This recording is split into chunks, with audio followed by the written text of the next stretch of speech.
તો કેમ છો બધા મજામાં ને તમારા બધાનું સ્ટડી ટેલર ધ હાર્દિકમાં ખૂબ જ સ્વાગત છે। આજે આપણે 16 મે 2021ના રોજનું ધ હિન્દુનું ગુજરાતીમાં એનાલિસિસ જોઈશું। So I am the Hardik Parmar and let us start our journey towards success. આજનો સૌથી પહેલો આર્ટિકલ જોઈએ તો વાત કરે છે કે centre should seek review of 50% cap on quota MVA government. આપણે 50% કેપ મૂકેલો છે કોટા ઉપર, એટલે આખો મુદ્દો શું છે પહેલાં જોઈએ।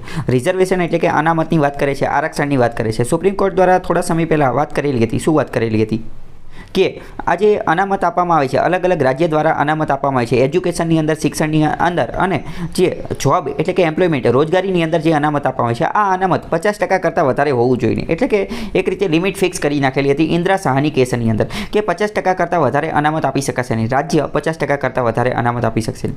તો અત્યારે ફરીથી આ મુદ્દો ઉદ્ભવી ગયો છે કે કેન્દ્ર સરકાર એવું કહે છે, કેન્દ્ર સરકારનું એવું કહેવાનું થાય છે કે આ 50%ની જે કેપ, 50%ની જે લિમિટ આપેલી છે, 50%ની જે મર્યાદા આપેલી છે, એને ફરીથી તપાસણી કરવાની જરૂર છે। એટલે કે રિવ્યૂ કરવાની જરૂર છે, એનું પુનઃ મૂલ્યાંકન કરવાની જરૂર છે, ફરીથી એને ચેક કરવાની જરૂર છે। કેન્દ્ર સરકાર દ્વારા એક રિવ્યૂ પિટિશન ફાઇલ કરવામાં આવેલી છે, જેમાં સુપ્રીમ કોર્ટે 102 નંબરનો બંધારણીય સુધારો કરેલો હતો, એનું અર્થઘટન કરેલું હતું। એની વિરુદ્ધમાં કેન્દ્ર સરકારે સુપ્રીમ કોર્ટની અંદર રિવ્યૂ પિટિશન દાખલ કરેલી છે। રિવ્યૂ પિટિશન દાખલ કરવી એનો મતલબ શું? એનો મતલબ એમ કે સુપ્રીમ કોર્ટે 102 નંબરના બંધારણીય સુધારાનું અર્થઘટન કરેલું હતું અને એ બાબતની અંદર સુપ્રીમ કોર્ટે જે ચુકાદો આપેલો હતો, તો કેન્દ્ર સરકારનું હવે એમ કહેવાનું થાય છે કે તમે જે ચુકાદો આપ્યો હતો બરાબર એ સાચી વસ્તુ છે, પરંતુ ફરીથી એકવાર એનું પુનઃ ચકાસણી કરો, રિવ્યૂ લેવો, એનું શું કરો? પુનઃ ચકાસણી કરો। 102 નંબરનો બંધારણીય સુધારો, એની અંદર શું કીધું હતું? એને the Maratha reservation case. Maharashtra સરકાર દ્વારા મરાઠા લોકોને રિઝર્વેશન અનામતની જોગવાઈ કરવામાં આવેલી હતી, અનામત આપવામાં આવેલું હતું, પરંતુ સુપ્રીમ કોર્ટે એ અનામત જે છે રદ કરી નાખેલું હતું। રદ કરીને એવું કહીને કે આ જે છે ઇન્દિરા સાહાની કેસની અંદર એવું કીધેલું છે અમે કે અનામત 50% કરતાં વધારે હોવું જોઈએ નહીં, પરંતુ તમે મહારાષ્ટ્રની અંદર જો તમે મરાઠા લોકોને અનામત આપશો તો આ 50%ની લિમિટ, મર્યાદા જે છે એનો ભંગ થઈ જશે, એટલે અમે આ જે અનામત જે છે મંજૂર કરતા નથી। આ ચુકાદો આપેલો હતો, પરંતુ અત્યારે કેન્દ્ર સરકાર એવું કહે છે કે ફરીથી એકવાર તમે રિવ્યૂ લઈ લેવો તો સારી વસ્તુ છે, પુનઃ ચકાસણી કરેલું, એટલે કે રિવિઝિટ ધ 50% રિઝર્વેશન કેપ। આ 50%નું ક્યારે આપેલું હતું? તો કે ઇન્દિરા સાહાની કેસની અંદર સુપ્રીમ કોર્ટે કીધું હતું કે 50% કરતાં વધારે હોવું જોઈએ નહીં। આપણે થોડો મરાઠા રિઝર્વેશનનો કેસ જોઈએ। મહારાષ્ટ્રની અંદર મરાઠા લોકોને અનામત આપવા માટેનો કેસ શું હતો એ જોઈએ તો તાજેતરમાં સુપ્રીમ કોર્ટે જાહેર કર્યું કે મહારાષ્ટ્રની અંદર જે કાયદો બનાવવામાં આવેલો છે કે જેના અંતર્ગત મરાઠા કમ્યુનિટીને બેનિફિટ, ફાયદા આપવામાં આવશે। કેવા ફાયદા? તો કે અનામતના ફાયદા આપવામાં આવશે। એ એક રીતે ઉલ્લંઘન છે, કોનું? બંધારણનું ઉલ્લંઘન છે, અથવા સુપ્રીમ કોર્ટે જે 50%નું જે લિમિટ આપેલી છે એનું ઉલ્લંઘન છે, અને આ જે કાયદો જે મહારાષ્ટ્રની સરકારે બનાવેલો છે એ એક રીતે અનકોન્સ્ટિટ્યુશનલ, ગેરબંધારણીય છે। કયો કાયદો? એ કાયદો કે જેના અંતર્ગત મરાઠા લોકોને અનામત આપવામાં આવેલું છે। 2017ની અંદર એક 11 સભ્યોનું કમિશન બનાવવામાં આવેલું હતું। કોની અધ્યક્ષતામાં? એના અધ્યક્ષ હતા રિટાયર્ડ જજ NG ગાયકવાડ, અને એણે એવી ભલામણ કરેલી હતી। શું ભલામણ કરેલી હતી? કે મરાઠા લોકોને પણ અમુક પ્રકારનું અનામત આપવું જોઈએ। કોની અંતર્ગત? તો કે SEBC અંતર્ગત। SEBC એટલે કે socially and educationally backward class અંતર્ગત 2017માં આ બધી વસ્તુ થયેલી હતી। તો 2017ની અંદર તો ઇકોનોમિકના આધારે એટલે કે આર્થિક દ્રષ્ટિના આધારે પૈસા ટકાની દ્રષ્ટિએ જે છે એ અનામત આપવાની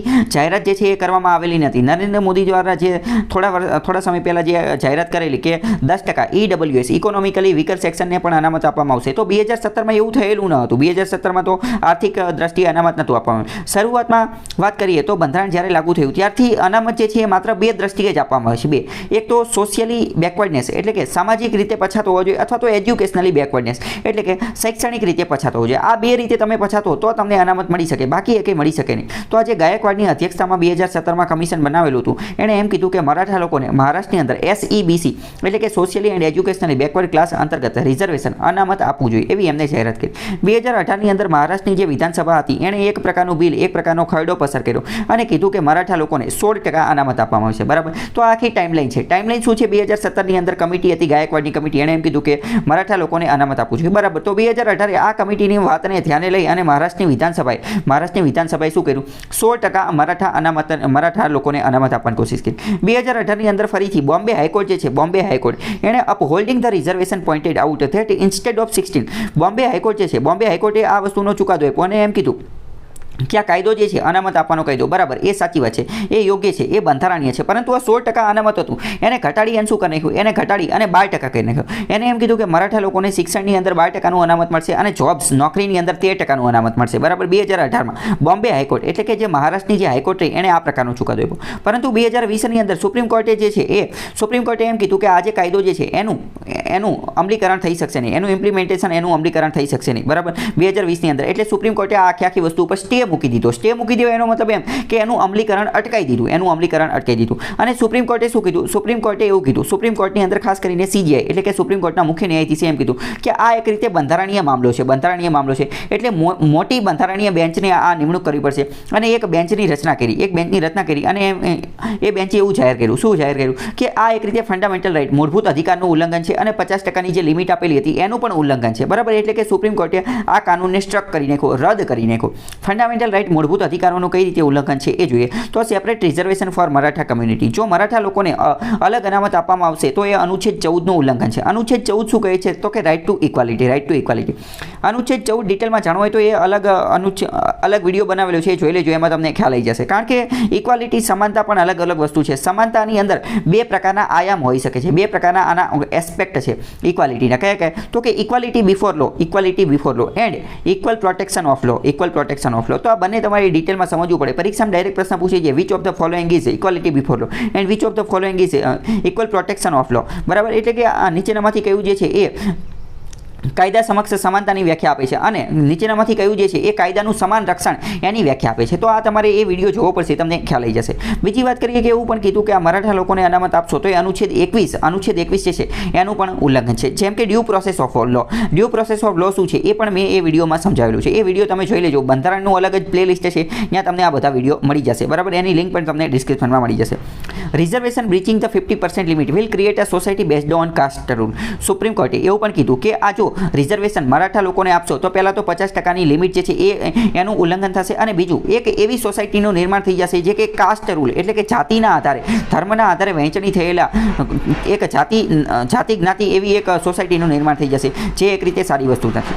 મરાઠા લોકોને જો 12% અને 13%નું અનામત આપવામાં આવશે, 12% શિક્ષણની અંદર અને 13% નોકરીની અંદર, increase the overall reservation ceiling, અને આના કારણે તો જે અનામતની જે 50%ની જે લિમિટ રાખેલી છે એ વધી અને મહારાષ્ટ્રમાં 64% અને 65% થઈ જશે. 64% અને 65% એટલે કે શિક્ષણમાં 64% થઈ જશે અને નોકરીની અંદર 65% થઈ જશે. ઇન્દિરા શાહની કેસની અંદર 1992માં સુપ્રીમ કોર્ટે કીધું હતું કે 50% કરતાં વધારે તો જે છે એ અનામત આપી નહીં શકાય. પરંતુ એ બીજું પણ સમજવાનું છે.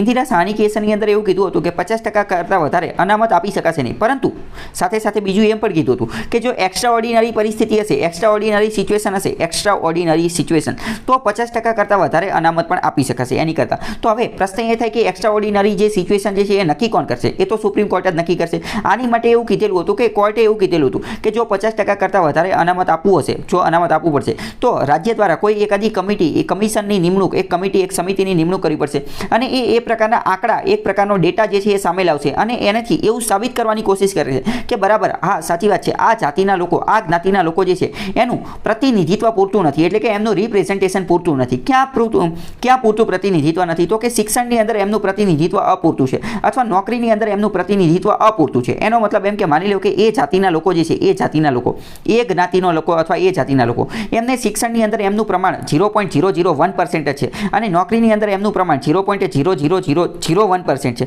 એનો મતલબ એમ કે બીજા જાતિની સરખામણીમાં આ એ જાતિના લોકો જે છે એમનું શિક્ષણમાં અને નોકરીની અંદર પ્રમાણ જે છે એ અપૂરતું છે. તો આવા કેસની અંદર જે છે, એ 50% કરતાં પણ વધારે અનામત આપી શકે છે એવું સુપ્રીમ કોર્ટે કીધું હતું. પરંતુ આની માટેનો ડેટા, વિગતને એ બધું આપવું પડશે, સાબિત કરવું પડશે, સાયન્ટિફિક ડેટા આપવો પડશે, વૈજ્ઞાનિક ડેટા. જેમ કે મેં તમને અત્યારે કીધું કે 0.00 આ પ્રકારનો ડેટા આપવો પડશે. એટલે કે એક્સ્ટ્રા ઓર્ડિનરી સિચ્યુએશન હશે તો આપી શકાશે. તો વિધાનવાળા વાક્યમાં ઘણી બધી અલગ વસ્તુ પૂછાઈ જાય. શું પૂછાઈ જાય? પહેલો જ પ્રશ્ન એવો પૂછાઈ જાય 50%ની લિમિટ ક્યારે આપી? તો કે 1992ની અંદર. કયા કેસમાં? તો કે ઇન્દિરા શાહની કેસની અંદર. બીજું એમ કીધું કે શું 50%ની લિમિટ ક્યારે બ્રેક કરી જ ન શકાય? તો કે ના, એવું નથી, બ્રેક કરી પણ શકાય, પરંતુ ક્યારે? એક્સ્ટ્રા ઓર્ડિનરી સિચ્યુએશન હોય ત્યારે. એક્સ્ટ્રા ઓર્ડિનરી સિચ્યુએશન માટે શું કરવું પડે? તો કે સાયન્ટિફિક ડેટાને એવું બધું આપવું પડે. કયો ડેટા આપવો પડે? ડેટા એવો આપવો પડે કે જેનાથી એ સાબિત થઈ જાય કે બરાબર આ જાતિનું પ્રતિનિધિત્વ, રિપ્રેઝન્ટેશન શિક્ષણની અંદર ઓછું છે અથવા તો નોકરીની અંદર એમનું પ્રતિનિધિત્વ ઓછું છે એવું સાબિત કરવું પડે. કોણ સાબિત કરે? રાજ્યએ સાબિત કરવું પડે.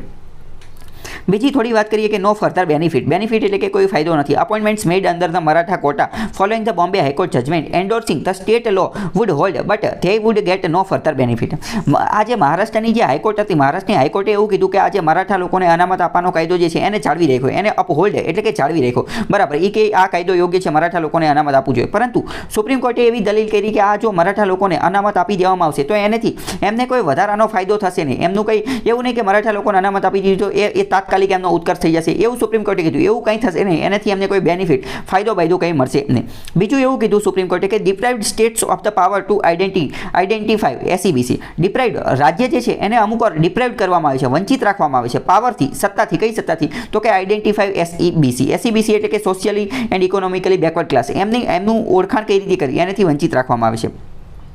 there will only be a single list of SEBC with respect to each state. દરેક રાજ્યની અંદર અને દરેક કેન્દ્ર શાસિત પ્રદેશની અંદર આ જે SEBC નું લિસ્ટ જે છે એ એક જ હોવું જોઈએ, એક જ લિસ્ટ હોવું જોઈએ. અને આ જે લિસ્ટ જે છે એ રાષ્ટ્રપતિ દ્વારા બહાર પાડવામાં આવતું હોય છે. And the state can only make recommendation for the inclusion or exclusion with any subsequent change. જો મહત્વની વસ્તુ શું છે, મેં તમને પહેલા જ કીધું, ભારતમાં અનામત બે જ વસ્તુના આધારે આપવામાં આવે છે, બે જ વસ્તુ. એક તો સોશિયલ, સામાજિક રીતે પછાત હોય તો, અને એજ્યુકેશનલ, શૈક્ષણિક રીતે પછાત હોય તો. બે વસ્તુના આધારે જે છે એ અનામત આપવા. પરંતુ ખબર કેમ પડે કે કયા રાજ્યની અંદર કઈ જાતિ જે છે, કઈ જ્ઞાતિ જે છે, કઈ જ્ઞાતિના લોકો, કઈ જાતિના લોકો જે છે એ સામાજિક રીતે પછાત છે અને કઈ જાતિના લોકો એજ્યુકેશન રીતે, શૈક્ષણિક રીતે પછાત છે. તો આની માટે એક લિસ્ટ બનાવવામાં આવે, અને આ લિસ્ટ કોણ બનાવે? આ લિસ્ટ પ્રેસિડેન્ટ, રાષ્ટ્રપતિ બનાવે. પરંતુ રાષ્ટ્રપતિ ખુદ ન જાતા હોય, એમને કોઈ બીજા માણસો રાખેલા. પરંતુ ટૂંકમાં પરીક્ષામાં પ્રશ્ન પૂછાય તો લખવાનું કે SEBC નું લિસ્ટ એ રાષ્ટ્રપતિની દેખરેખમાં બને, રાષ્ટ્રપતિ દ્વારા એ બનાવવામાં આવે. હવે આ લિસ્ટ, હવે તમને પ્રશ્ન થાય, શું પ્રશ્ન થાય કે માની લો કે આ ભારતનો નકશો છે, તો અહીંયા જે છે, અહીંયા દિલ્હી છે, તો દિલ્હીની અંદર રાષ્ટ્રપતિ બેઠેલા હોય. હવે અહીંયા કેરળ છે, તો કેરળની અંદર કઈ જાતિ સામાજિક રીતે અને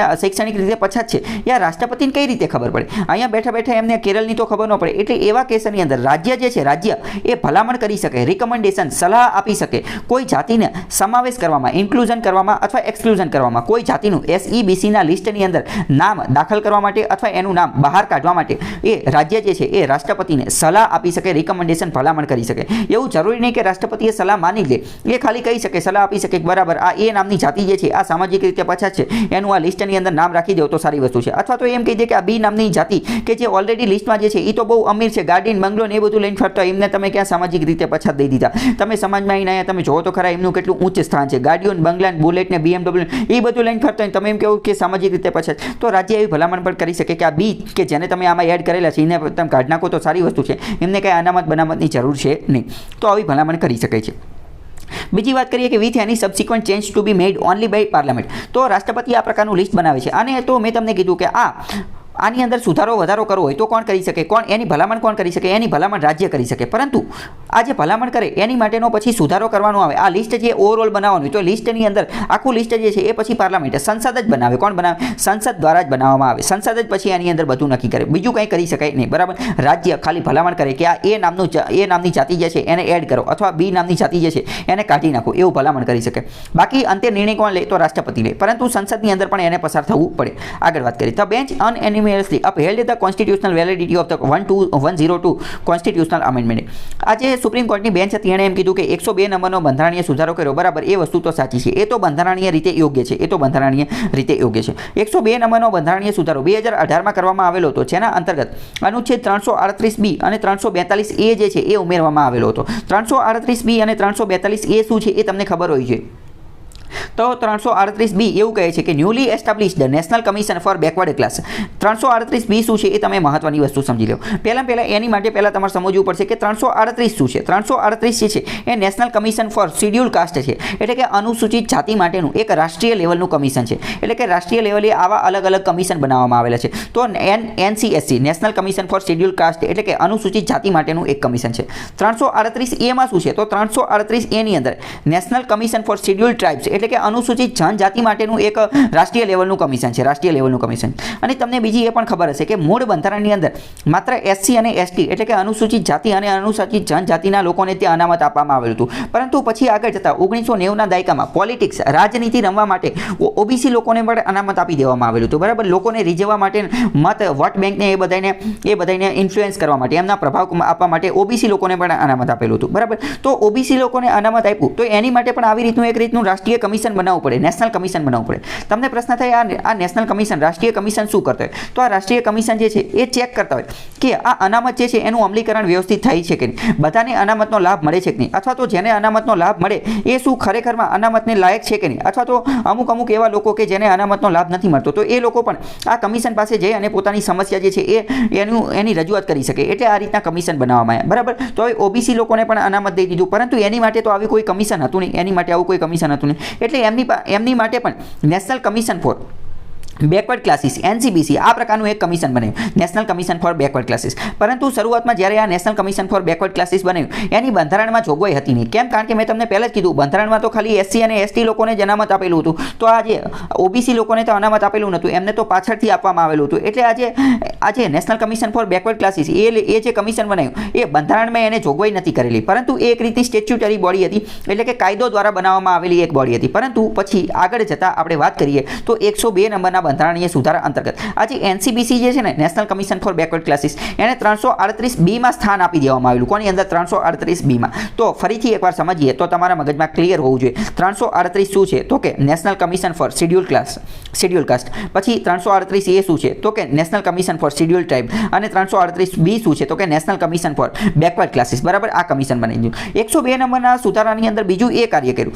શું કર્યું? તો કે 342A રજૂ કર્યો. 342A શું છે? 342A અંતર્ગત પાવર, સત્તા આપવામાં આવી. કોને સત્તા આપવામાં આવી? પ્રેસિડેન્ટને, રાષ્ટ્રપતિને સત્તા આપવામાં આવી. શું સત્તા આપવામાં આવી? રાષ્ટ્રપતિને એમ કીધું 342A અંતર્ગત કે અમે તમને સત્તા આપીએ છીએ કે તમે ચેક કરજો કે સામાજિક રીતે, એટલે કે સોશિયલી અને એજ્યુકેશનલ, શૈક્ષણિક રીતે બેકવર્ડ કમ્યુનિટી રાજ્યની અંદર કોણ છે એની માટેનું લિસ્ટ કોણ બનાવશે? તો કે એ રાષ્ટ્રપતિ બનાવશે. એટલે કે કોઈ પણ રાજ્યની અંદર સામાજિક રીતે, સોશિયલી અને એજ્યુકેશનલી, શૈક્ષણિક રીતે પછાત પ્રજાતિ કઈ છે, પછાત કમ્યુનિટી કઈ છે, બેકવર્ડ કમ્યુનિટી કઈ છે એ નક્કી કોણ કરશે? એ રાષ્ટ્રપતિ કરશે. બરાબર. તો ઘણા બધા અલગ પ્રશ્ન પૂછાઈએ. 102 નંબરનો બંધારણીય સુધારો શું છે? એમાં શું કર્યું? 338A શું, 338B શું, 338 શું, 342A શું, 342A માં સત્તા કોને આપવામાં આવેલી છે? તો કે પ્રેસિડેન્ટને. આમાં આ જ વિધાન ડાયરેક્ટ આ જે લાઈન જે છે, બે લાઈન એ એમને જ મૂકી દે તો આ સાચું વિધાન બની જાય. પરંતુ આ જ વિધાનને ખોટું બનાવવું હોય તો આ પ્રેસિડેન્ટની બદલે મૂકી દે પાર્લામેન્ટ, એટલે વિધાન ખોટું પડી જાય.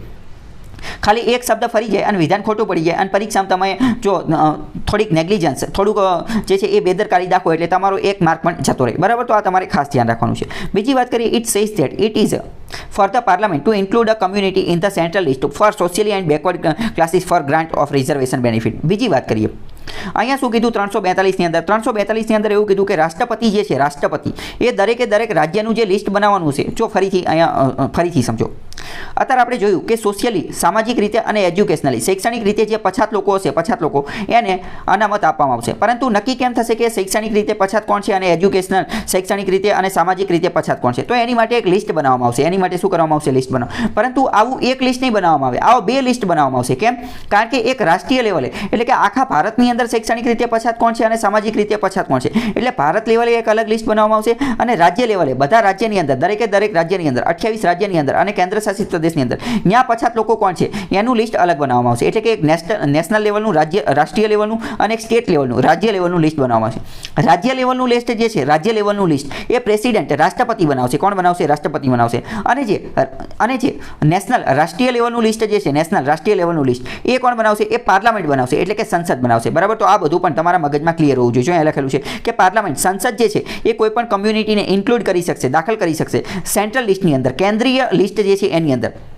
રિઝર્વેશન આપવા માટે કોણ કરી શકશે? પાર્લામેન્ટ, એટલે કે સંસદ કરી શકશે. બરાબર. તો આ બધા કોન્સેપ્ટ તમારા મગજમાં ક્લિયર હોવો જોઈએ. આગળ બીજી વાત કરીએ કે NCBC, national commission for backward class, કે જે 338B માં આપેલું છે અને જે 102 માં સુધારાથી બનાવવામાં આવેલું, એને શું કીધું? એને ડિરેક્શન, એને દિશા નિર્દેશ, સૂચન કઈ રીતે આપવામાં આવશે? Ask the national commission for backward class to expedite the recommendation of the SEBC to so that the president can publish the notification containing the list of SEBC in relation to states and union territory expeditious. એટલે એનો મતલબ આમાં એવું કહી છે કે NCBC જે છે એ પણ ચેક કરશે કે કયા રાજ્યની અંદર કઈ જાતિ, કઈ જ્ઞાતિ જે છે એને અનામત આપવાની જરૂર છે, એટલે કે કઈ જાતિ જે છે એને ઓલા લિસ્ટમાં સમાવેશ કરવાની જરૂર છે. એની માટેની ભલામણ કરશે NCBC. કોને? પ્રેસિડેન્ટ, એટલે કે રાષ્ટ્રપતિને. કારણ કે મેં તમને પહેલા કીધું, રાજ્યની અંદર જે લિસ્ટ બનાવેલું છે NCBC માટેનું લિસ્ટ, એ તૈયાર કરવાની જવાબદારી કોની છે? પ્રેસિડેન્ટ, રાષ્ટ્રપતિની. તો આની માટે NCBC જે છે એ પણ ભલામણ કરશે કે બરાબર ફલાણા રાજ્યમાં, ગુજરાતની અંદર, મહારાષ્ટ્રની અંદર આ એ નામની જાતિ જે છે એને તમે આ લિસ્ટની અંદર દાખલ કરી દો તો સારું રહેશે. તો એ રાષ્ટ્રપતિને પણ પણ ભલામણ કરી શકશે, બરાબર.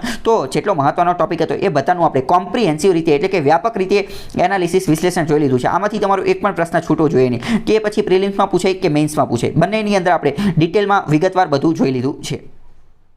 બાકી તમારે અનામત વિશે ડિટેલમાં જાણવું હોય તો એની ઉપર મેં ઘણા બધા વિડીયો બનાવેલા છે અને આ એનું એક અલગ પ્લેલિસ્ટ છે. આ પ્લેલિસ્ટની લિંક હું ડિસ્ક્રિપ્શનમાં મૂકી દઈશ, ત્યાં જઈ અને તમે જોઈ લેજો. 21 members of vulnerable tribes infected. 21 જેટલા સભ્યો જે છે એમને પણ કોવિડ થઈ ગયેલો છે. તમને એવું થાય કે કોવિડ તો ઘણા બધા લોકોને થઈ છે, પરંતુ અત્યારે મહત્વની વાત એ છે કે આ જે 21 લોકો જે છે એ અમુક પ્રજાતિમાંથી આવે છે. વલ્નરેબલ ટ્રાઇબ્સ, વલ્નરેબલનો મતલબ શું થાય? વલ્નરેબલનો મતલબ થાય નાજુક લોકો, એવા નાજુક લોકો એટલે કે અમુક પ્રજાતિમાંથી આવે છે. ટ્રાઇબલ લોકો જે છે એને આ થઈ ગયેલો છે કોવિડની બીજી લહેરની અંદર. અને આ જે વલ્નરેબલ ટાઈપ જે છે એ કયા છે તો કે પીવીટીજીસ. પીવીટીજીસનો મતલબ શું એ સમજો. Particularly vulnerable tribal groups. આનો મતલબ શું થાય એ સમજો. ટ્રાઇબલ ગ્રુપ એટલે શું તો કે આદિજાતિ લોકો. આદિજાતિ લોકો જે છે જંગલની અંદર રહેતા હોય, જંગલની અંદર રહેતા હોય. આદિવાસી લોકો એક રીતે જોઈએ તો પછાત લોકો, એક રીતે જોઈએ તો પછાત લોકો હોય, બરાબર. એમની પાસે ગરીબ લોકો હોય, રહેવાનું ઘર ને એવું બધું હોય ને, જંગલની અંદર જ રહેતા હોય. શિક્ષણની દ્રષ્ટિએ પછાત હોય, શિક્ષણની દ્રષ્ટિએ બધા પછાત હોય. તો એને આપણે શું કહીએ કે ટ્રાઇબલ. એવા લોકોને આપણે શું કહીએ ટ્રાઇબલ. એટલે કે આદિજાતિ લોકો, આદિવાસી લોકો, જંગલમાં રહેવાવાળા લોકો, ફોરેસ્ટેડ ડવેલર, આ બધું એને કહ્યું. પરંતુ આ જે જંગલમાં રહેવાવાળા લોકો જે છે એ લોકોની અંદર પણ અમુક લોકો એવા હોય કે જે એકદમ પછાત હોય, એટલે કે પછાતની અંદર પણ એકદમ પછાત. માની લો કે આ આખું ટ્રાઇબલ ગ્રુપ છે, ટ્રાઇબલ લોકો છે, તો આની અંદર પણ અમુક આની કરતાં તે પછાતમાં પછાત, એકદમ પછાતમાં પછાત છે. એને કહેવાય પીવીટીજીસ, એટલે કે પર્ટિક્યુલરલી વલ્નરેબલ ટ્રાઇબલ ગ્રુપ્સ. એટલે કે ટ્રાઇબલ લોકોની અંદર, આદિજાતિ લોકોની અંદર પણ જે સૌથી વધુ પછાત લોકો જે છે, સૌથી વધુ નાજુક લોકો જે છે એને કહેવાય પીવીટીજીસ. આખા ભારતની અંદર અત્યારે ટોટલ 75 જેટલા પીવીટીજી છે, એટલે કે 75 જેટલા ગ્રુપ જે છે, 75 જેટલી આદિજાતિ જે છે એને પીવીટીજી અંતર્ગત સ્થાન આપવામાં આવેલું છે. આ તમને ખબર હોવી જોઈએ. પીવીટીજી અતિ મહત્વનો ટોપિક છે. 2 દિવસ પહેલાં ત્યાં આની ઉપર જે છે એ ડિટેલમાં મેં વિડીયો બનાવેલો છે, એ તમે જોઈ લેજો. પીવીટીજી એટલો મહત્વનો છે કે યુપીએસસીમાં 2-3 વાર એની ઉપર પ્રશ્ન પૂછાઈ ગયેલો છે. જીપીએસસીમાં પણ વારંવાર પ્રશ્ન પૂછાતો હોય છે, બરાબર. તો કે આ ઘણા બધા લોકોને કોવિડ થયો, એમાંના અમુક લોકો જે છે બોન્ડા ટ્રાઇબથી બિલોંગ કરે છે. બોન્ડા એક પ્રજાતિનું નામ છે અને બોન્ડા જે છે પીવીટીજીસ છે. પીવીટીજીસ બોન્ડા ટ્રાઇબ જે છે એ ક્યાં રહે છે તો બોન્ડા ટાઈપના લોકો જે છે એ ઓડિશાની અંદર જોવા મળશે. પરીક્ષામાં ડાયરેક્ટ પ્રશ્ન પૂછાઈ જાય, વિધાનવાળા વાક્યમ દઈ દે કે બોન્ડા જે છે એ એક પ્રકારની પીવીટીજી છે, વિધાન સાચું પડી જાય. બોન્ડા ક્યાં રહે છે તો કે ઓડિશાની અંદર જોવા મળે છે. 3500 ફૂટ સમુદ્રની સપાટીથી 3500 ફૂટ જેટલી ઊંચાઈ ઉપર રહે છે. હાઈલેન્ડ્સ ઉચ્ચ પ્રદેશોની અંદર રહે છે, બરાબર, અને ઓડિશાની અંદર રહે છે, અથવા મલકાનગીરી નામની જગ્યા જે છે અહીંયા રહે છે. કે પણ ટ્રાઇબલ કમ્યુનિટીઝ, ટ્રાઇબલ લોકોને પણ સેફ, સ્વચ્છ અને એવું બધું રાખવા પેન્ડેમિકના સમયગાળામાં એમને પણ સુરક્ષિત રીતે રહી શકે એની માટે રાજ્ય સરકાર દ્વારા અમુક જોગવાઈ કરવામાં આવેલી છે. બીજી વાત કરીએ, બીજે એક પીવીટીજી છે કે જે કોવિડમાં સપડાઈ ગયા છે, એ છે આ ડોનગ્રીયા કોન્ટ, બરાબર. તો કે બોન્ડા, અત્યારે તમે 2 પ્રજાતિનું નામ યાદ રાખો. બોન્ડા ક્યાં છે તો કે ઓડિશાની અંદર, અને આ ડોંગરીયા કોન્ટ એ પણ પીવીટીજીસ છે. અલગ અલગ આવી ઘણી બધી ટાઈપ જે છે એ હોય છે. પીવીટીજીસની વાત કરીએ તો સૌથી વધુ મેં તમને કીધું ટોટલ 75 પીવીટીજીસનો સમાવેશ થાય છે. સૌથી વધુ પીવીટીજીસ ક્યાં જોવા મળે છે? સૌથી વધુ પીવીટીજીસ ઓડિશાની અંદર જોવા મળે છે. ઓડિશાની અંદર જ જોવા મળે છે. બીજા અમુક પીવીટીજીસના નામ જોઈએ તો કે બોન્ડા, પછી બિરહોર, પછી ચુકતિયા, પછી ભુંજિયા, પછી ડીડિયા, પછી ડોંગરીયા કાંઢા, હિલ ખારીંગા, જુવાંગ, કુટિયા કોંઢ, લાંજિયા સારવા, લોઢા, માનકીરડિયા, આ બધી જે છે આ અલગ અલગ જે ફ્રેન્ચ જેવા અથવા વિદેશ જેવા નામ દેખાતા હોય, પોન્ડી, ભુંડિયાન, સારવાન, આ બધા જે છે એ પીવીટીજીસના નામ છે. એ મહત્વના નામ છે કારણ કે પરીક્ષામાં એમાંથી પ્રશ્ન પૂછાતો હોય છે. બાકી ડિટેલમાં જાણવું હોય તો મેં તમને કીધું 1-2 દિવસ પહેલાંનું ન્યૂઝપેપર જોઈ લેજો. એમાં બધી પીવીટીજીસમાંથી પ્રશ્ન કયા પૂછાયેલા છે એ પ્રશ્ન પણ મેં એમાં એડ કરેલા છે, એ તમને ખ્યાલ આવી જશે. બીજો મહત્વનો પર્યાવરણ સાથે સંબંધિત આર્ટિકલ જોઈએ તો વાત કરે છે કે US slider turtle pose threat to north east. અમેરિકાનો એક કાચબો છે, ટર્ટલ એટલે કે એક કાચબો છે, બરાબર. એ કાચબો જે છે એના કારણે ભારતની અંદર નોર્થ ઇસ્ટ એટલે કે ઉત્તર પૂર્વના જે રાજ્યો જે છે ત્યાં એક રીતે થ્રેટ, ખતરો ઊભો થઈ ગયેલો છે. તમને એવું લાગે આપણે ઘણી બધી વાર જોતા હોઈએ છીએ કે આપણે આ વન્યજીવ સૃષ્ટિ, પ્રાણીઓ, પક્ષીઓ આ બધાને બચાવવાના છે, પરંતુ અહીંયા તો આપણે એવું જોઈ રહ્યા છીએ કે આ જે કાચબો જે છે એના કારણે, આ કાચબાના કારણે નોર્થ ઇસ્ટની અંદર ખતરો ઊભો થઈ ગયો છે. તો આપણે શું કરવાનું? આને મારી નાખવાનું. તો ઘણી બધી વાર આવું પણ થઈ શકતું હોય છે. કેવું થઈ શકતું હોય? આ બધી સ્પીસીસને કહેવાય ઇન્વેસિવ સ્પીસીસ. ઘણી બધી વાર કેવું થતું હોય કે વિદેશની કોઈ સ્પીસીસ હોય, વિદેશની કોઈ પ્રજાતિ હોય, એ પ્રાણીની પણ હોઈ શકે છે અથવા વનસ્પતિની પણ હોઈ શકે છે. તો ઘણી બધી વાર કેવું થતું હોય કે વિદેશની આ સ્પીસીસ જે છે એ કોઈ બીજા દેશની અંદર બીજી જગ્યાએ આવી અને એને જો ઉગાડવામાં આવે, વનસ્પતિની વાત કરીએ, એને ઉગાડવામાં, તો એ શું કરે? એ બીજી બધી જે વનસ્પતિ હોય, બીજી બધી જે પ્રજાતિની વનસ્પતિ હોય એની માટે ખતરો ઊભો કરી દે, એની ઉપર થ્રેટ ઊભો કરી દે. માની લો કે આપણે વાત કરીએ કે આપણે ભારતની જ વાત કરીએ, દક્ષિણ અમેરિકા ખંડ જે છે દક્ષિણ અમેરિકા ખંડની અંદર એક પ્રકારની લીલ જોવા મળે છે, લીલા કલરની લીલ જોવા મળે છે જે પાણીની ઉપર થતી હોય. એ લીલ જે છે ભારતની અંદર આવી ગઈ. તો ભારતની અંદર આવી ગઈ અને એને એટલો તહેલકો મચાવી દીધો કે ભારતની અંદર ઘણી બધી જીવસૃષ્ટિ જે છે એને ખતમ કરી નાખી. ભારતના પાણીની ઉપર જે છે ઘણી બધી જગ્યાએ તમે અમુક જગ્યાએ ફરવા ગયા હોય તો પાણી જે છે પાણી ઉપર લીલા કલરની વસ્તુ જે છે તરતી તમને દેખાશે. એ ભારતની લીલ નથી, પરંતુ એ દક્ષિણ અમેરિકામાંથી ભારતમાં આવેલી છે. તમને એવું થાય કે એનાથી શું ફેર પડે?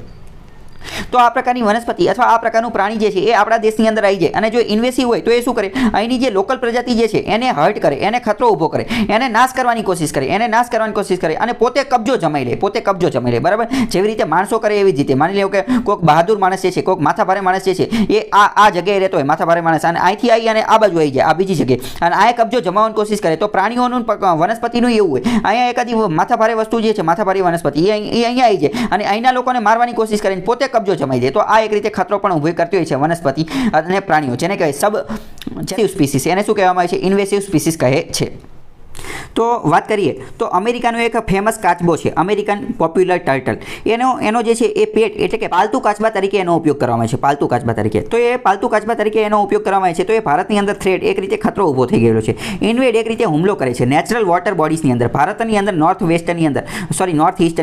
ઈસ્ટની અંદર જે કુદરતી પાણી જે છે, કુદરતી પાણી એટલે કે તળાવને, નદીને, આ બધી જગ્યાએ એ એક રીતે ઇન્વેડ હુમલો કરે છે અને ખતરો ઊભો કરે છે એ પાણીની અંદર જે જીવજંતુઓ રહેતા હોય એની અંદર, which is home to the 21 of the 29 vulnerable native Indian species fresh water turtle. ભારતના જે કાચબાઓ જે છે કે જે તાજા પાણીની અંદર રહેતા હોય અને નોર્થ ઈસ્ટની અંદર રહેતા હોય એની ઉપર એક રીતે ખતરો ઊભો કરે છે. મેં તમને પહેલાં જ કીધું કે ઇન્વેસિવ જે હોય એટલે કે આ ખતરો એટેક કરવાવાળું વનસ્પતિ અથવા પ્રાણી હોય એ શું કરે? એ બીજેથી આવે અને માથાભારે હોય, એક રીતે માથાભારે જેવી વસ્તુ હોય, અહીંની જે વસ્તુ હોય એનો નાશ કરી નાખે અને પોતાનો કબજો જે છે જમાવવાની કોશિશ કરે. તો બસ આ એવી જ રીતની વસ્તુ છે. અમેરિકાનો એક ટર્ટલ, અમેરિકાનો એક કાચબો છે એ ભારતના નોર્થ ઈસ્ટની અંદર એટલે કે આસામને, નાગાલેન્ડને, મિઝોરમને, મેઘાલયને આ બધો જે એરિયા જે છે અહીંયાના જે તાજા પાણીની અંદર જે કાચબાઓ જે છે એની ઉપર હુમલો કરે છે અને એની ઉપર ઇન્વેઝન કરે છે અને એમ પોતાનો કબજો જમાવવાની કોશિશ કરે છે. આ જે અમેરિકાનો જે ટર્ટલ જે છે એ ભારતની અંદર પણ જોવા મળે છે. આ પણ તમને ખબર હોવી જોઈએ.